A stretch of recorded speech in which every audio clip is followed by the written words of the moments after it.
This episode of the Tony Robbins podcast is brought to you by Tony Robbins Results Coaching. Are you ready to experience an extraordinary quality of life? Or maybe you're already doing well, but you know you can take your life to a whole new level. To do that, you have to set yourself up to win. You need a process, a way to consistently grow and produce the results that you need. That's what a Tony Robbins Results Coach can do for you.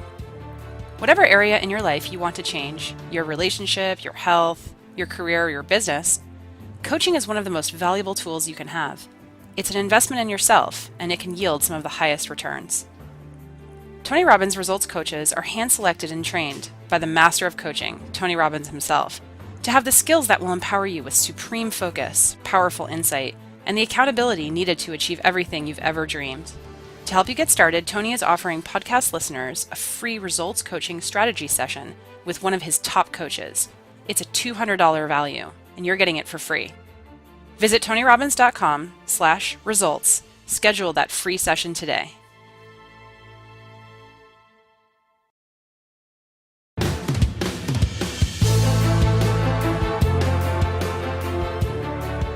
Welcome to the Tony Robbins podcast.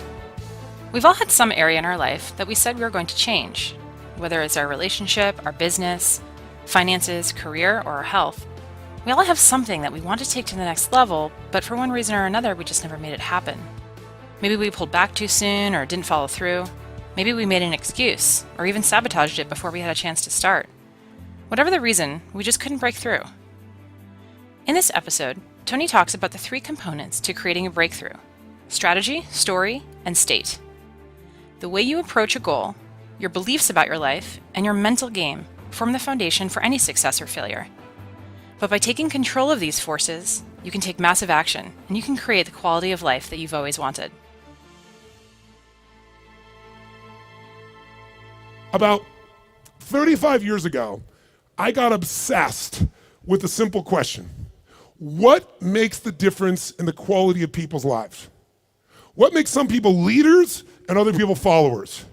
What makes most people talk about a dream and never follow through, and other people, just a small percentage, kick ass, take names. You can throw any obstacle at them, they find a way to break through. What's the difference? And when I first grew up, I grew up very poor financially. I grew up in a very tough environment. When I met my fourth father, I said, "Mom, I'm confused." I was confused because I always loved people, just my nature. But when I was in high school, I was not the most popular kid in school. In fact, the most popular kid in school treated me like hell.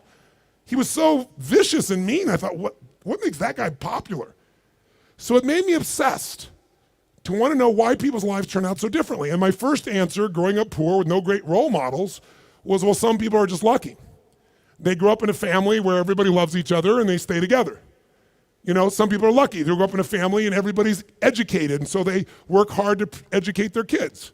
Or some people are lucky. They grew up in a family with lots of money, so they have resources to travel and learn and expand and do whatever they want. And as much as I wanted to believe that story, that some people are just lucky, that they had a better family, when you pay attention and you're even slightly honest with yourself, that story doesn't hold up, does it? Because when you look around, what happens to people that were truly given everything and they don't have to work for it? What happens to the person who's born and they got total love and support from their family? They have total financial abundance. They don't have to worry about it whatsoever. They got all the great education. What happens to the majority of those? Not all, but the majority of those people don't build any muscle. They're not hungry because everything was given to them, so they don't have any hunger that could give them drive. Which, if you ask me, Tony, what's the single most important key to success above anything else? It's not talent, it's not skill, it's hunger. If you get enough hunger going in you for an answer, you'll find the answer. If you get a hunger enough inside of you that says, I gotta take things to a next level, I gotta achieve, I gotta make a difference, I gotta expand, you will find the answer. People's intelligence will expand if they got enough hunger. But if you got everything and you're not hungry, you're not gonna have much. Look at the pathetic people you read about in the rag newspapers who were given everything. And as a result, what do you find out? The majority of people that are given everything, you find them living in rehab. They've been getting everything else and they're going in and out of rehab for drugs or alcohol or something else. And then you find these people that life seems to have stepped on. You know the kind of people I'm talking about? Life has kicked them in the face. They've experienced tremendous injustice. Nothing has been fair to them. They've been abused mentally, emotionally, sexually, spiritually, whatever. And very often, those are the very people that most of us are inspired by, who achieve levels that most people never dream about and who touch society. For example, what would you guess would be the future for a child if I described their background? Because most people think biography is destiny. What you've been through determines who you are. And most of us, if we're not succeeding, can tell everybody the stories of why we're in that place. But it's much more fun to tell people where you are today in spite of what happened in your life. That's a much more interesting story, isn't it? But if you look around, what if a person's story is this? True story. A person's born and their father's not there as a baby. Their father left before they got there. Their mother is going to raise them, and their mother's 13. A child being raised by a child. If that's all I told you, what would you predict the future of this child would be good? Real positive, uplifting, expansive, powerful, influential, or concerning? Concerning. What if I said this 13-year-old mother didn't know what to do with this baby and was overwhelmed, so she gave the baby most of the time to her grandma, who had lots to deal with? And what if I told you, with grandma not noticing, before this child was 13, she was sexually abused more than 3 times by different people in family and friends? Now, a little baby being abused, a child being abused. What's the future? Doesn't look too bright, does it? What if I told you at 13, when the baby turned 13, this baby became exactly like her mother and became pregnant as well? Followed exactly in her mother's footsteps. What if I told you at 13, when the baby arrived, the baby was stillborn? The baby died at birth. What would that do to an adult mom having a baby, much less a 13-year-old child? What if I told you the kid went a little crazy with her behavior, got so outrageous and out of control, they put her in an institution, but fortunately the institution didn't have enough beds, so they couldn't keep her there more than a few days, and they finally released her to a man who claimed to be her father, who she'd not met. By now, I'm sure you figured out whose story this is. Who is it? This is Oprah Winfrey's story. Oprah Winfrey went through all that we just said, plus she was African American at a time in the US when the President of the United States was not African American, and when many people in the US did not judge people by their character, they judged them by their color based on nothing whatsoever. This woman has become one of the most influential people in the world, females on the planet, and that's her story. So the reason is, whatever story you're being told about the economy, whatever story you're being told around you, you have to be so aware not to buy into a limiting story. Either someone else telling you that or you telling yourself that.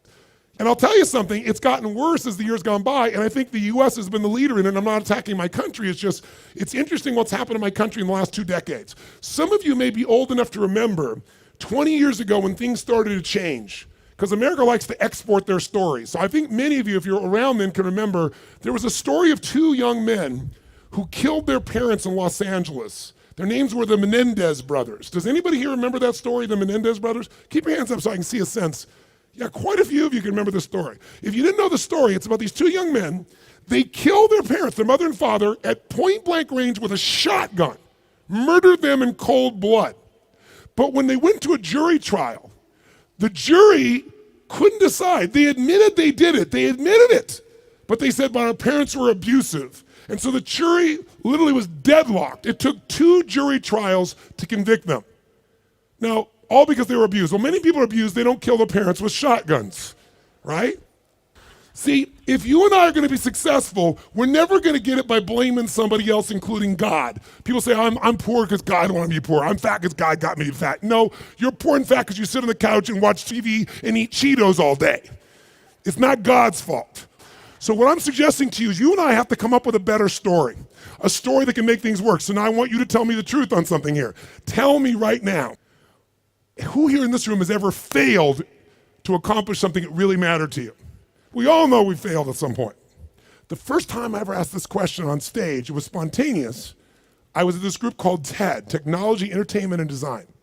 And I asked everybody in the audience, because they're all multi-billionaires, the guys that started Yahoo, the guys that started Google.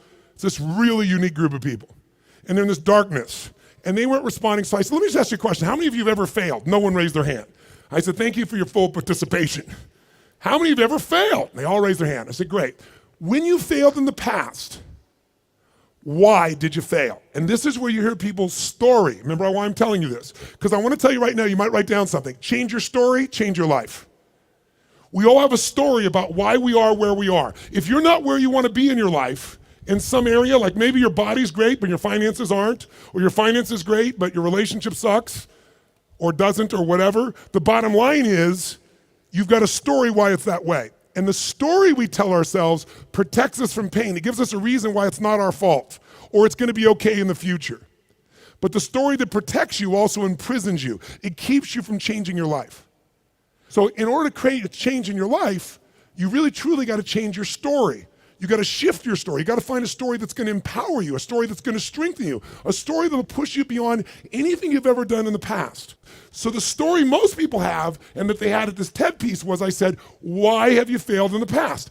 Didn't have the money, didn't have enough time, didn't have the right resources, didn't know the right people, didn't have the right contacts, didn't have the technology. Some people said we had a lousy leader. The leader said I had lousy people. Right? Isn't this stuff that people tell you? And then in the darkness, I heard this voice say, I didn't have enough Supreme Court justices. And I looked into the dark room down there in the front row, and it's Vice President Al Gore, who lost to George Bush, and the whole crowd, I was in Northern California, and it was a Democratic crowd, so they all stood up and cheered like crazy. And when they're done cheering, I just stood there and I said, that's one way to explain why you didn't become President of the United States. You didn't have enough Supreme Court justices. But I might suggest there might be a different reason, and everybody was like quiet, going, what's he gonna say? And I said, let's look at everybody else first. Those of you who told me you don't have the money, you don't have the time, you don't have the education, you didn't have the right people, didn't have the right skills, didn't have the right technology, you didn't have the right Supreme Court justices, or enough of them. I would submit to you, you've all told me the reason you failed is you didn't have the resources. Time is a resource, money is a resource, technology is a resource, knowing the right people is a resource. And I said to the audience, here's my experience working with the most successful people on the face of the planet, athletes, presidents of the United States, multi-billionaires. Here's what I know from them. Resources are never the real problem. A lack of resourcefulness is the real problem. I'll say it again. Lacking the resources is not the problem. Lacking resourcefulness is the real problem.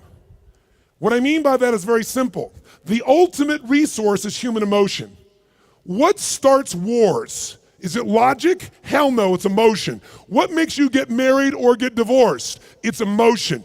What will make you stay up all night, work to build your business? Emotion. What will make you give up? Emotion.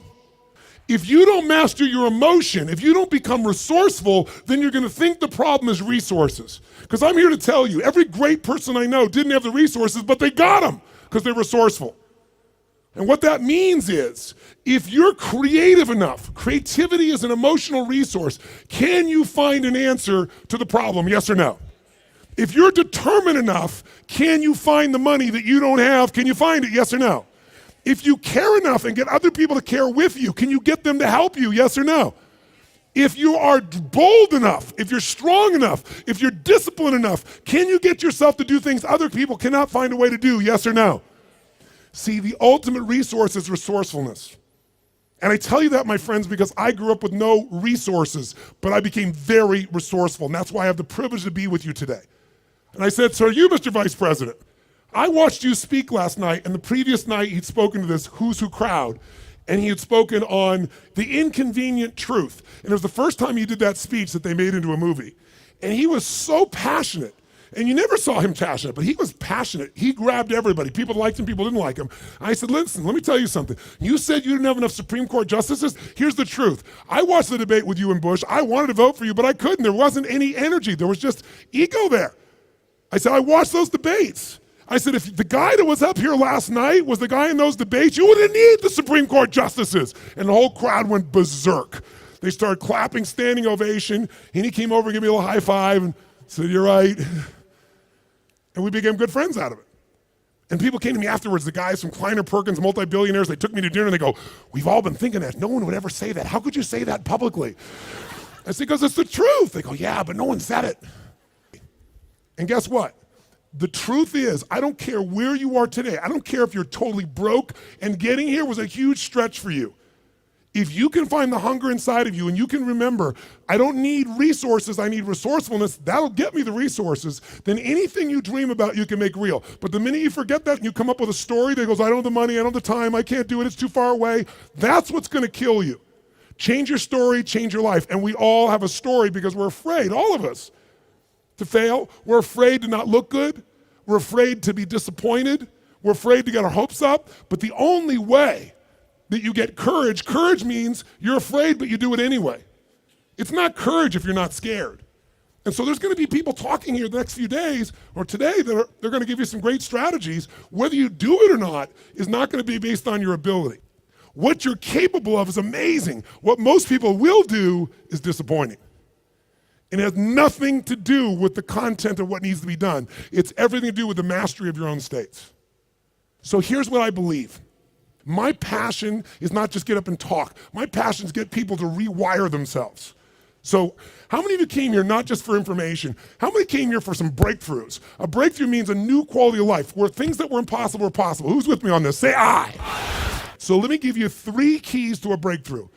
Any one of these 3 can give you a breakthrough, but if you do all 3 of these, you're gonna have an extraordinary breakthrough. So let's start with something so simplistic that none of us would be emotionally attached to it, and we all know it's true. And let's take a symbol in society. All over the Western world, including Australia, and you guys are a bit better than America, but not by a whole lot. What's happened to societies, Western societies, in terms of their health and fitness? Now, I don't know the current numbers here in Australia, but I'll tell you how bad it is in the US. I know you're slightly better than this. 1/3 of Americans are obese now. 1/3. Literally 60% of Americans are overweight. Now, I want to ask you a question. Is that because the strategies required to losing weight are so complex that it's just completely overwhelming? Is that why? Yes or no? No. However, if you have the wrong strategy, you're guaranteed failure, even if you're motivated and driven and excited. Is that fair to say? Like, I can remember a few years ago when on the cover of Time magazine was a diet called the Atkins diet. And it said, I don't remember the exact number, I think it was 13% of Americans, the largest number ever, were all on this diet. Now, if you knew anybody who was on the Atkins diet, of course you'd lose weight. First, the number of calories you took came down, but second of all, you ate such an acidic diet that you literally had to pee on a stick so you wouldn't go into acidosis. And if you ever smelled the breath of someone on that diet, you wanted to stay as far away as you humanly could be. Now, that's not too hard to figure out, that if I got to pee in a stick so I don't go into acidosis and my breath is this bad, this may not be a sustainable approach to losing weight. But everybody did it. So if you have the wrong strategy, it's not going to work. So let me give you 3 things in reverse order of importance, okay? Reverse order, least important first. If you want a breakthrough, one of the things that give you a breakthrough is a strategy. A new strategy could change everything. Does that make sense? A new way to do something. If you come up with the right strategy, it could save you a decade. It could save you 5 years. And one reason to come to a seminar like this, in my opinion, is to gather up as many strategies as you can. And what I want to do in just this short little time I have with you is see if I can give you some strategies that'll give you breakthroughs in whatever you want to go after. Some real quick strategies that really work. What is a strategy? It's a specific way to do something that if you do it that way, you get the result every time. Let's think about a strategy like a recipe. If you know someone's recipe and they took 25 years to figure out how to make the perfect chocolate cake, and you're not a baker, but you got their strategy, you got their recipe, how often can you get the same quality of chocolate cake if you follow their recipe, if you follow their strategy? How often will it work? How many times? Every single time. That's the beauty of a strategy.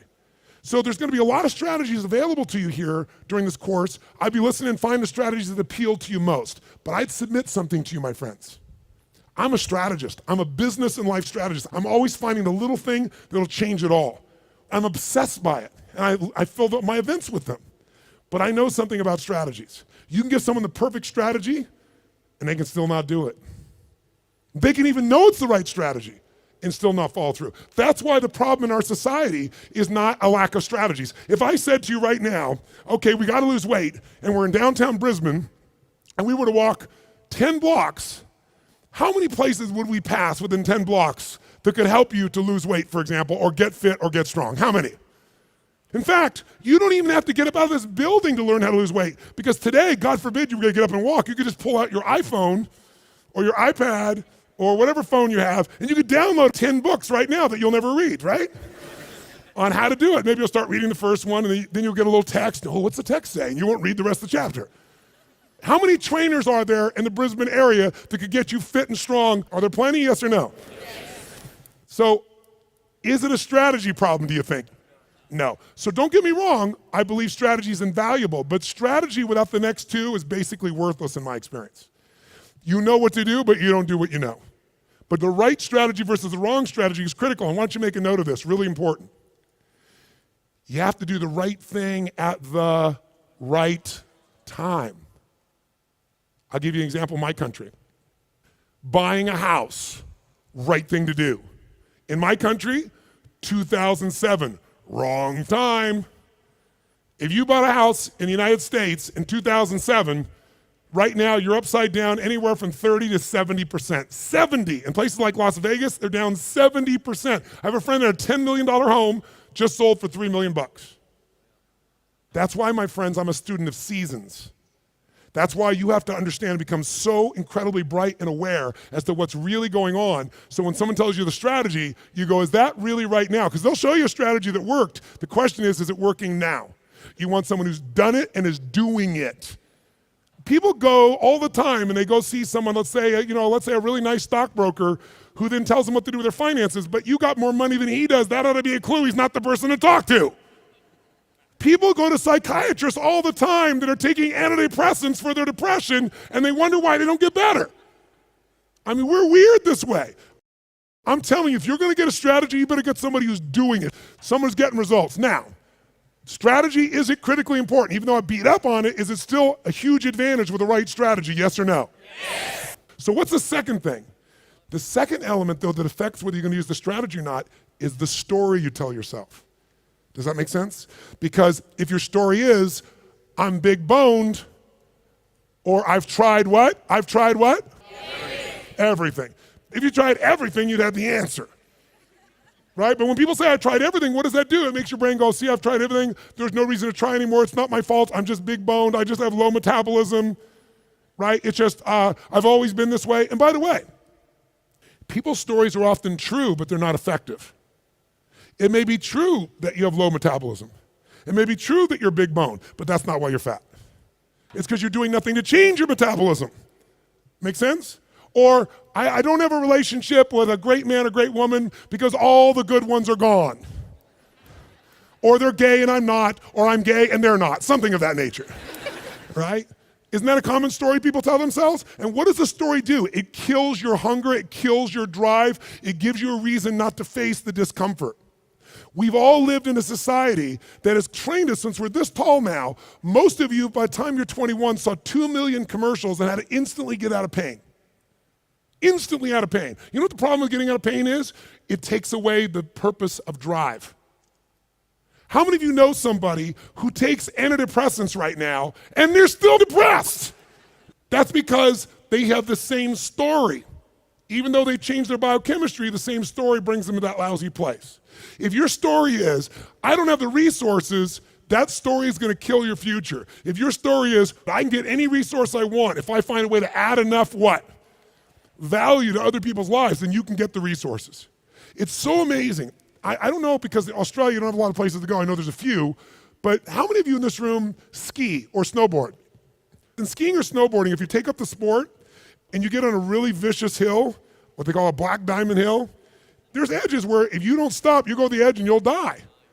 And what happens is when you're brand new and you're starting to skid out of control, most people slam themselves on the ground and try to hang on to the hill for dear life. And those are the people that will never master skiing or snowboarding because they let their fear of the edge push them down. The person that goes, I'm gonna dig in, I'm gonna work even harder, I'm gonna carve. It's scary as hell, but I'm gonna stay with it. They learn to carve. Those are the people that have skiing or snowboarding be something they love for the rest of their life. Your story is everything, my friends. And by the way, I'm not lecturing you. I'm sharing with you because I've learned by my own stupidity. That's the only reason I can share this. But you change that story, you'll change your life. Give up the story that limits you. It may even be true. You may have ADD. You may have been abused as a child. It may be true. But that story is not why you don't have great relationships or a great business now. You don't have great relationships or a great business now because you're so afraid of trying and failing, you keep telling that story instead of taking action. Third key, the most important key. Because by the way, if you come to somebody and you go, well, I'm big bone, and you go, that's just your story. They're going, I'll show you a story, I'll beat you to a pulp. We have to do this to ourselves. But if you are gonna help someone change, including yourself, you need the third element, it's the most important element, and that is you need the right state. State, or Australians call state. State. If you're gonna have the right state, then what you have to understand is your state determines how you think and feel, right? How many of you in this room can remember a time when you got really angry at somebody? Do you ever notice when you're really angry at somebody, suddenly you remember everything they've ever done? Because when you go in that angry state, it makes you take the parts of your brain that relate to a story that supports that state.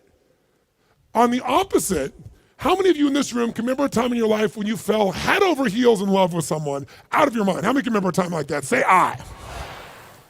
It's been a long time for some of you.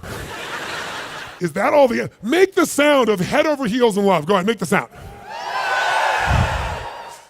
Is that short-lived for you? Let's try this. Ever been so head over heels in love you couldn't stop thinking about the person, you wanted to make love to them every moment, you're just dreaming of them, you felt them wanting you, you wanted them, you're out of your mind. Make that sound. What does that sound like? Go ahead.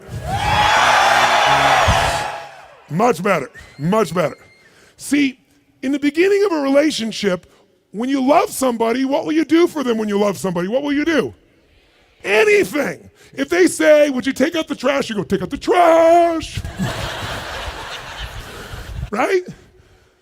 But after 7 weeks, 7 months, or 7 years, or 70 years, somewhere in that range, something clicks different in you and they go, could you take out the trash? You go, what do I look like, your janitor? And they go, I don't know what it is. We used to have so much passion. Where did it go? I'll give you a clue, write this down. If you do what you did in the beginning of the relationship, in the end of the relationship, there won't be an end. If you do what you did in the beginning of the relationship, in the end of the relationship, then there won't be an end. How long have you two been together? A year. 20 years from now, there'll be no worries for you two. He's got his arm around her. They're snuggling, they're connected. They're in the middle of the seminar learning and they're totally connected. Do what you did in the beginning of the relationship, at the end of the relationship, there won't be an end. It's so simple. That's the difference in state, isn't it? Because when you go in a different state, you come up with a different story about your partner and then you use different strategies that aren't very good. If you're in a great state, great story, great strategies, you tend to maximize. Is this helpful? So tell me, which one of the three here do you think is the one that can screw things up the fastest and can mess things up the most? Which one of these three? Tell me. Story is the one that will sustain the problem. The one that can change everything the fastest is the state. The strategy is useful, don't get me wrong. I live for them. I mean, I can tell you some strategies in business. I've taken companies, I buy them for next to nothing and turn them around, make millions of dollars, just using a couple of little strategies. Some of you will come to my business mastery program, you'll see. I tell people on day one of my business mastery, you come, if today the first day is not worth a minimum of $1 million to you, day one, $1 million minimum, then I'll give you all your money back, plus you get to keep everything got out of day one. It's only a 4-day program. My clients are like multi-billion-dollar companies. We've helped turn around HomeX, the largest home builder, to give you an idea, in Mexico. They credit us in the last 2 years to $750 million of increases from what I did with them.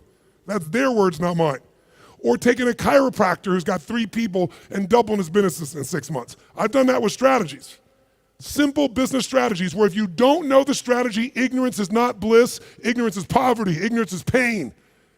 And the way I got those strategies is I willing to fly anywhere, do anything, spend any amount of money because I knew the value of the strategy. But all that still would have been worthless if I didn't apply it. What got me to apply it was the right story in the right state. If you want to change your story, first thing you got to do is change your state. Does this make sense, yes or no? So now, let's take a look at you and what you want. If you and I want to say, why do people's lives turn out differently than other people? We can come up with one word and I can show you where it is. Decisions. Write down decisions, not conditions, determine my destiny. Decisions, not conditions, determine my destiny. If you look at your life and you look back on it over the last 10 or 15 years, I'd be willing to bet there have been some decisions that if you would have made a different decision, your life would be radically different today. Your relationships or your income or your happiness or your body weight. Everybody's got a story about how the condition affected them. But I can take you 2 people that went through the same conditions and one person comes back from war and they kill themselves or other people, and somebody else comes back and they spend all their life working for peace. I can find two people that were abused as a child. One of them lives totally inside themselves, feeling sorry for themselves. The other one becomes somebody who has an incredibly passionate relationship because they're never going to let anybody hurt who they love. Same conditions, different decisions. So when the economy that you're going through right now, it doesn't matter what the season of your economy is. What matters is the decisions you're going to make. And let me give you the 3 decisions you're making every moment you're alive, including in this moment. And you see if it's true or not. First decision you're making right now, in this moment, every moment of your life, is what to focus on.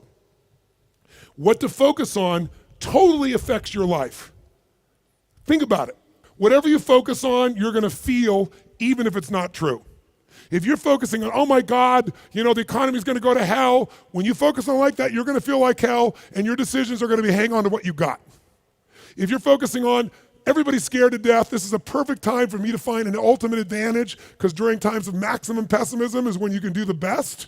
If that's your focus, you're going to find a different set of opportunities. Focus equals feeling. Focus equals direction. Focus shapes everything. What's the problem though? Most of us don't control our focus. We let the world around us do it, don't we? If you're going to turn on the television set, tell me something. What does the news always try to do to get our attention? Tell us what's rosy and beautiful and magnificent? No. Or find something that will jolt us. Which one? Jolt us. In the old days, today the news is in your pocket, right? It comes to you through your Twitter feed. It comes to you by being fed to, for example, by text by friends or whatever. The news follows us. But to get our attention in a world where everyone's fighting for our attention, they're looking for a story to jolt you. In the old days, before you had news in your pocket, you walked by a newspaper stand, and if it said something like, headline at the top said, great weather this weekend, what did you do? Smiled, that's cool. Did you buy the paper? No, I'm not gonna buy the paper. Great weather, I know what I need to know. But if the headline says, big storm coming, what happened? Boom, some money went in that sucker you pulled out, you need to know more. So the news is so competitive today, 24/7, there's not enough news. They've got to constantly play this game. So if you don't take control of your focus, the world will do it for you. If you want to feel good about something, what kind of news? What if there was a movie, and you went to the movie, and here's the beginning of the movie. The main protagonist, the main character, is cool, having a great time, physically healthy, strong, happy, great family, great finances, great everything. That's how it starts, okay? Second part of the movie, still good. Third part of the movie, phenomenal. End of the movie, everything's cool. Who's going to go to that movie? What are they going to say? That movie's the most boring what? Movie on the planet. So you and I, if we don't take control of our own focus, we let the environment do it for us because they're always looking to get your attention. Film at 11, your child could die by drinking the natural water here coming out of this area. And when you get to the story, it's never quite the story, but they use that headline to get you. There are headlines in your own life too, though, aren't there? Headlines we use on ourselves. If you want to change your life, change your focus. I'll give you 3 examples real quick. Everyone has a pattern of focus. It's not what you focus on in the moment that affects you. It's what you focus on regularly. So for example, do you tend to focus, personally you, on what you can control or what you can't control? Those of you focus on what you can control tend to feel more in charge of life. Those that focus on what you can't control, by the way, is there plenty of stuff we can't control in this world, yes or no? Tons. And if you focus on it, you will be depressed. Depressed people constantly focus on what they can't control. Second, and it doesn't matter what drugs you take, if you keep focusing on what you can't control, you're going to get depressed if we add 2 more. Here's another pattern. Do you tend to focus on what you have or what's missing in your life? The tendency today is what's missing, and sometimes we make up what's missing. If you focus on what you have, when you're focused on what you're grateful for, how does your life feel? When you start thinking, oh my God, look at how I'm living. I mean, the worst Australian person who's having the worst, toughest time is having a better time than 90%, I should say more like 80% of the planet. Because about 80% of the planet lives on $2 a day. Most of us, our worst nightmare is somebody else in the world's greatest dream. But if we don't focus on what we have, and we focus on what we're missing, you're gonna feel like hell. And don't get me wrong, sometimes focusing on what you're missing will give you some drive. Cool, but you just gotta balance it out. People are depressed, always focus on what they can't control, always focus on what's missing, and here's the third one they have, third one. And by the way, most of you have one of these, maybe 2, not all 3. If you have all 3, I know you get depressed pretty easily, okay? Third one, do you intend to focus on the future, the present, or the past? Now, we all do all three, right? But which one do you tend to put more focus on, the future, the present, or the past? What is it for you? Just say it out loud, quick. Future. Now, in this room, you hear a lot of the future, which in my country is called future. And most of you came here because you're interested in the future, aren't you? Isn't that why you came here? That gives you an advantage, doesn't it? Because most people tend to look at the past. If you're focused on the past, since you can't control it, it's going to probably, many times, lower your energy or even depress you. If you focus on the present, you'll probably be happier because the present moment's got more to it. A great business person looks at the future and the present, back and forth. A great happy human being tends to live in the present. A miserable human being tends to live in the past. Now, there's some exceptions. If your past is the best part of your life, you might want to spend more time there. But the problem is, if you're trying to drive yourself into the future and you're using a rear view mirror called the past, what's going to happen, my friends? Tell me what's going to happen. You're going to crash. You're not going to go backwards, you're going to crash. Make sense? So these are just three. I could give you so many more, and if you decide to come to the seminar, we're not just going to tell you this, we're going to work on it. But I want to at least make you aware of it. So if you catch yourself focusing on what you can't control, go, okay, of course I can't control this, but this is what I am in charge of. This is what I can control. I'm missing this, that may be true, but here's what I do have. That will shift your state, which will then allow you to come up with a better what? Story, which will then get you to possibly be able to use a better strategy. Here's the second decision you're making right now as you're sitting here. Second decision, as soon as you focus on something, you now have to give it a meaning. What does this mean? What does this mean? So for example, is this problem in your life a problem? Is it God punishing you? Would it feel different than if you said I have a problem versus God's punishing me? Or is it a challenge? Or what if it was a gift? What if this problem was truly a gift? Would it change how you felt, the state you're in, the strategy you would find, versus if you thought this was a curse? You better believe it. And every moment we're making decisions once we focus on something, on what it means. Were you just humiliating me? Were you teasing me? Were you challenging me? Whichever one you come up with is going to change a very different relationship between you and I. And it's all what you make up in your head, the meaning you give it. Is this the end or the beginning? If you think this is the end of a relationship, are you going to treat the person the same way as if you think it's the beginning of a relationship? Yes or no? If you think this is the end of your career, the end of opportunities to invest versus the beginning of them, then your whole experience is different. If your economy really were to take a huge explosion and take a huge drop down, it would be one of the greatest opportunities of your life. The fact that it's no longer growing geometrically is an advantage to you, if you understand that. Because by the way, you make more money when things burn down than when they grow because they burn down faster. Takes years to build the towers in New York, burn them down in a couple hours. And if you're smart, you can know how to do well no matter what the economy is doing. That's really the skill set you got to master. But none of that will you get to unless you can come up with an empowering meaning from the situation. That's what makes somebody successful. What makes Oprah Oprah is she focused on what she could control. Oprah focused on what was possible, what was in the future, and how she could do something right now to make it happen. Oprah mastered meaning. She didn't say, I'm African American, I'm poor and I'm broke and I have no resources. She goes, I'm a tower of power and I'm gonna find a way to make this world change. Those belief systems got her, those states and beliefs, to the strategies that made her Oprah. Make sense? So the piece here is meaning. What does it mean? And then the third decision you're making right now, and again, when I say you're making it, be honest. You may not be making these decisions consciously.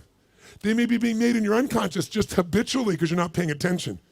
That's why you and I want to change our life. We got to wake up. So we decide what we focus on, we decide what things mean, and then the third decision, we decide what to do.